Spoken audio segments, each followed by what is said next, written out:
আল্লাহ রাব্বুল আলামিন মানব জাতিকে সৃষ্টি করেছেন কার গোলামি করার জন্য?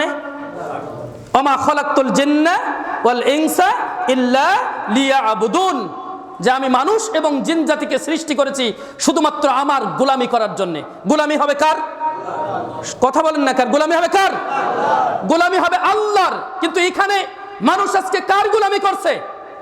মানুষ আজকে গোলামি করছে টাকার, মানুষ আজকে গোলামি করছে সম্পদের, মানুষ আজকে গোলামি করছে শয়তানের।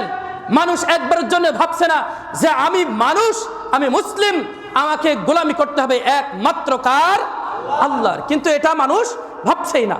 মানুষ এখন অর্থের পেছনে ছুটছে, মানুষ এখন সম্পদের পেছনে ছুটছে, মানুষ এখন দুনিয়ার পেছনে শুধু ছুটতেই আছে। মানুষ ভাবার চেষ্টা করছে না যে হালাল হারামের বিষয়টা ভাবার চিন্তাই করছে না। আর দুনিয়াবি মোহে পড়ে আল্লাহর গোলামি বাদ দিয়ে আজকে মানুষ শয়তানের গোলামি করতেছে। আবার সে নিজেকে বলে যে আমি খাঁটি মুসলিম এবং আমি সে কি করতে চাই? জান্নাতে প্রবেশ করতে চাই। তবে শুনে রাখেন যে আল্লাহ রাব্বুল আলামিন বলছেন সূরা তাকাসুর, আল্লাহ রাব্বুল আলামিন বলছেন আলহাকুমুত তাকাসুর, প্রাচুর্যের লালসা তোমাদেরকে গাফেল করে ফেলে। প্রাচুর্যের লালসা, সম্পদের লালসা, যে ওই যে বারবার আমরা বলি না যে আরো সম্পদ চাই, আরো সম্পদ চাই, আরো বাড়ি চাই, আরো বাড়ি চাই, আরো গাড়ি চাই, আরো গাড়ি চাই। এই জন্য এই বাড়ি গাড়ির পেছনে ছুটতে ছুটতে ছুটতে ছুটতে সে কি করেছে? আল্লাহকে বেমালুম ভুলে থেকেছে। আসলে এরকম মানুষ, হ্যাঁ, আপনি যদি আল্লাহর পথে থেকে সৎ উপার্জনে সম্পদ বানাইতে পারেন, এতে কোনো সমস্যা আছে?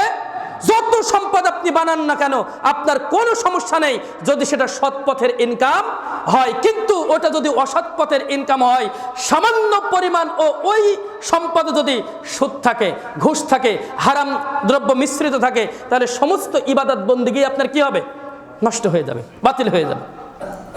প্রিয় উপস্থিতি, আল্লাহ রাব্বুল আলামিন বলেন আলহাকুমুত তাকাসুর, প্রাচুর্যের লালসা তোমাদেরকে গাফেল রাখে। হাত্তা জুরতুমুল মাকাবির, এমনকি তোমরা এই প্রাচুর্যের মোহে পড়তে পড়তে পড়তে পড়তে এর পেছনে ছুটতে ছুটতে ছুটতে ছুটতে কবর পর্যন্ত পৌঁছে যাও। এই কবর পর্যন্ত পৌঁছে দেয় কে? এই সম্পদ, যে সম্পদের পেছনে ছুটতে ছুটতে আল্লাহকে ভুলে গিয়েছে, আল্লাহকে ভুলে গিয়েছে। এরপরে আল্লাহ রাব্বুল আলামিন বলছেন কাল্লা সাউফা তা'লামুনা সুম্মা কাল্লা সাউফা তা'লামুন, যে এটা কখনো উচিত নয়, তোমরা খুব শীঘ্রই জানতে পারবে। সুম্মা, আবার শোনো, তোমরা খুব শীঘ্রই জানতে পারবে কি? কাল্লা লাউ তা'লামুনা ইলমাল ইয়াকিন, এটা কখনো উচিত নয় যদি তোমরা নিশ্চিত জানতে, নিশ্চিত বিশ্বাস করতে আখিরাত দিবসের প্রতি, বিচার দিবসের প্রতি যদি তোমরা নিশ্চিত বিশ্বাস রাখতে, লাতারাউন্নাল জাহিম, যে তোমরা অবশ্যই অবশ্যই জাহান্নাম দেখবে, জাহান্নাম প্রত্যক্ষ করবে, জাহান্নামের সামনে যাবে, জাহান্নাম দেখবে। সুম্মা লাতারাউন্নাহা আইনাল ইয়াকিন, আবার শোনো, তোমরা অবশ্যই অবশ্যই জাহান্নাম স্বচক্ষে দেখতে পাবে। এটা যদি তোমরা বিশ্বাস করতে, তাহলে তোমরা কখনো এই সম্পদের পিছনে ছুটতে না।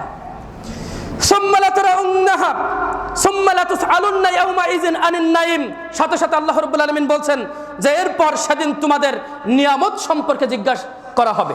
তোমরা নিয়ামত সম্পর্কে জিজ্ঞাসিত হবে। সবচেয়ে বড় নিয়ামত এই পৃথিবীতে, এই দেখেন, এদিক তাকান, একটু তাকান, একটু তাকান, সবচেয়ে বড় নিয়ামত আজকের এই পৃথিবীতে আপনার আমার জন্য সবচেয়ে বড় নিয়ামত, এই আয়াতের তাফসীর ইবনে কাসিরের ব্যাখ্যায় আসছে, সবচেয়ে বড় নিয়ামত হলো সুস্থতা। সবচেয়ে বড় নিয়ামত কি? সুস্থতা। আপনি যখন সুস্থ আছেন, এবার আপনাকে ওইখানে নিয়ে যাই।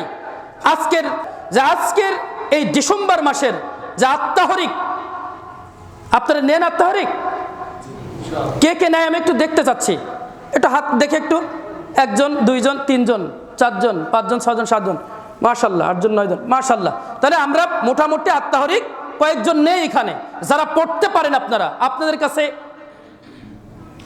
করজোরে মিনতি থাকবে, যারা লেখাপড়া মানে আপনি বাংলা দেখে দেখে পড়তে পারেন, আপনি একটা করে আত্মাহরিক মাসে 30টা টাকা, মানে দিন 1টা টাকা করে আপনি খরচ করেন এবং আপনি কি করেন, ওই আত্মাহুতটা পড়ার চেষ্টা করেন।